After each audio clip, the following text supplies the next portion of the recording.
Bonjour Vicente. Bonjour. Est-ce que tu peux te présenter? Alors, Vicente Cesaretta. Voilà. Je préfère que ce soit toi qui dises ton nom parce que moi, j'arrive jamais. Les habitants de la vieille maison. Ah voilà, ça c'est joli ça. Originaire de Itsassou, C'est ça. bachelier du lycée de Saint-Jean-Pied-de-Port, et puis fondateur de l'association du Pays Basque aux grandes écoles. Ok. Justement, aujourd'hui, c'était quoi? Aujourd'hui, c'était la cérémonie de remise des bourses, parce que l'association, elle accompagne chaque année une vingtaine de jeunes du Pays Basque pour les aider à franchir le pas vers les études supérieures et accéder aux meilleures écoles. C'est quoi le profil de ces élèves justement, ou de ces jeunes? Alors, ce sont des lycéens qui sont dans tous les lycées du Pays Basque, de la côte comme de l'intérieur, qui ont des résultats académiques excellents, mais qui ont parfois de l'autocensure, aussi peut-être des fragilités financières qui font qu'ils ne peuvent pas envisager une poursuite d'études dans une très belle école auquel pourtant leur niveau leur permet d'accéder. Parce que là, la démarche, c'est eux qui vous démarchent ou c'est vous qui allez repérer dans les villages ou justement dans les villes ces profils?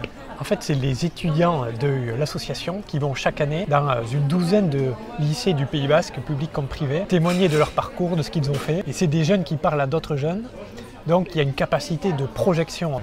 C'est comme ça qu'on fait sauter l'autocensure, qu'on apporte l'information sur ce qui est possible et qu'on démontre cette idée de les grandes écoles, c'est dans les grandes villes, c'est pour les grandes familles. C'est comme ça que l'on prêche l'existence de ce dispositif et ensuite avec les proviseurs, on essaye d'identifier, de sélectionner des élèves qui pourraient avoir recours à cette bourse pour justement déclencher une orientation plus ambitieuse.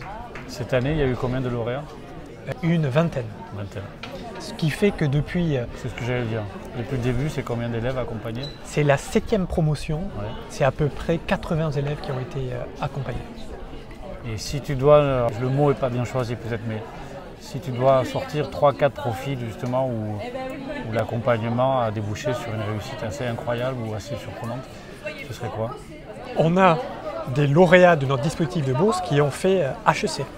D'accord. Donc c'est vraiment des profils aussi bien scientifiques, commerciaux, littéraires. On a des profils plutôt orientés vers la médecine aussi, le droit. Bref, il y a une très belle diversité. Nous, on n'est pas là pour dire faites plutôt ce cursus plutôt qu'un autre, quoi. On accompagne tous les potentiels. Et on leur dit, vous avez la capacité à viser plus haut et ne vous internisez pas de le faire parce que vous avez des idées, parce que vous imaginez que ce n'est pas fait pour vous. Ça. Il faut que des élèves du Pays Basque aillent dans les meilleures écoles de ce pays, quelle que soit la thématique de cette école, quelle que soit l'ambition qu'ils se donnent. Et est-ce que l'idée finale, ce serait qu'ils reviennent au Pays Basque pour ramener ses connaissances ou... Bien sûr, Oui, bien un sûr. petit peu. Il faut qu'on réussisse à faire l'effet boomerang. On a au Pays Basque, on a ce paradoxe.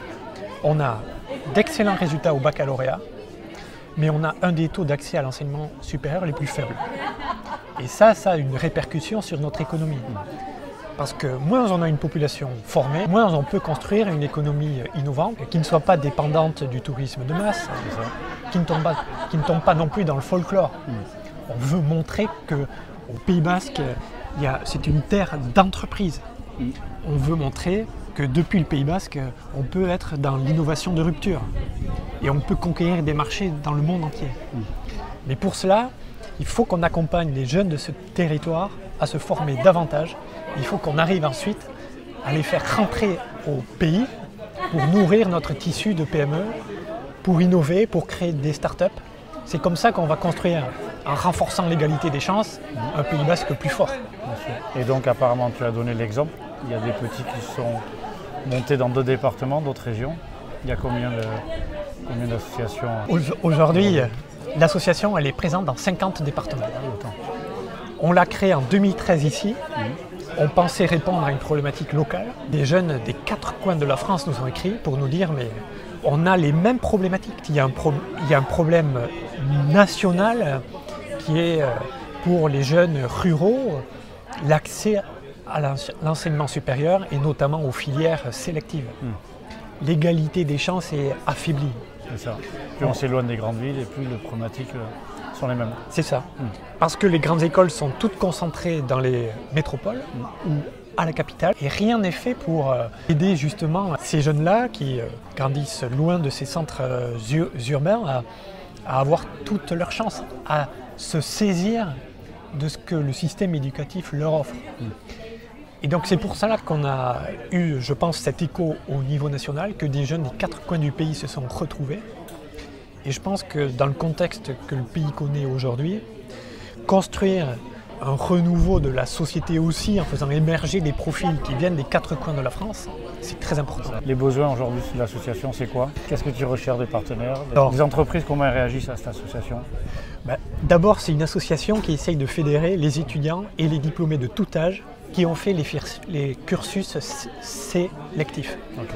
Donc il faut que l'on réussisse à construire cette communauté qui soit forte en y intégrant la diaspora, c'est-à-dire qu'on peut être à Paris, on peut être à Londres et être utile pour le Pays basque, même si on ne rentre pas. Par exemple, pour le dispositif de bourse, on a des donateurs qui sont à Londres, qui sont en Belgique, qui sont aux États-Unis. Donc je crois qu'il faut que l'on arrive à se rassembler autour de cette idée d'entraide entre générations, de solidarité pour aider le territoire, à faire émerger des jeunes davantage formés. Et les entreprises sont très réceptives à ce discours-là. Qu'à travers les jeunes que leur don permet de financer, à travers les bourses qui sont financées, ils forment les cadres de demain sur le territoire. Les cadres qu'ils vont embaucher, parce que les entreprises locales, elles ont aussi besoin d'aller sur l'export. Elles ont besoin d'être sur l'innovation, donc elles ont besoin de profils de plus en plus pointus aussi. Donc voilà, on est là pour faire la connexion entre les entreprises et ces profils-là. Parfait. Dernière question, on est au Pays basque Sud et Nord. Où est-ce qu'ils en sont au niveau du Pays basque Sud? Est-ce qu'il y a l'équivalent? Parce que toi tu travailles avec le Pays basque Sud. Alors, au Sud, il y a un tissu. Parce que c'est assez riche. Oui. Il y a une vraie identité, ils ont l'industrie, le tourisme, ils ont réussi quand même à garder, justement, à avoir un écosystème assez bien, qui fonctionne assez bien. Oui, de ce point de vue-là, les 2 Pays basques sont assez différents. Oui. Le Pays basque au Sud est très industrialisé. Il a aussi un tissu d'enseignement supérieur très dense, avec d'excellentes écoles. Nous, on est une dimension beaucoup plus rurale du Pays basque. Et donc, il y a des ponts à construire qui sont importants, notamment pour faciliter les échanges entre la formation au Sud aussi, mais aussi les embauches, parce que les débouchés économiques sont encore plus importants au Sud. Je pense qu'il faut vraiment, dans le moment que l'on traverse au Pays basque Nord, avec cette dépendance au tourisme qui s'accroît, il faut qu'on prenne notre destin économique en main. Le Pays basque s'est beaucoup inspiré du Sud dans le temps, notamment à travers le mouvement coopératif, Mondragon, qui a inspiré la création de beaucoup d'entreprises chez nous. Aujourd'hui, c'est un nouveau temps. On a maintenant un embryon d'innovation ici avec le Technopolis Arbel, l'Estia, la Technocité, le connecteur. Mais maintenant, il faut que l'on arrive à résoudre cette problématique d'accès à l'enseignement supérieur. Il faut que l'on se forme davantage, parce que sinon, on n'arrivera pas à se saisir de la nouvelle économie. Ok, je crois que tu as tout dit. Merci beaucoup. Merci. À bientôt. Merci.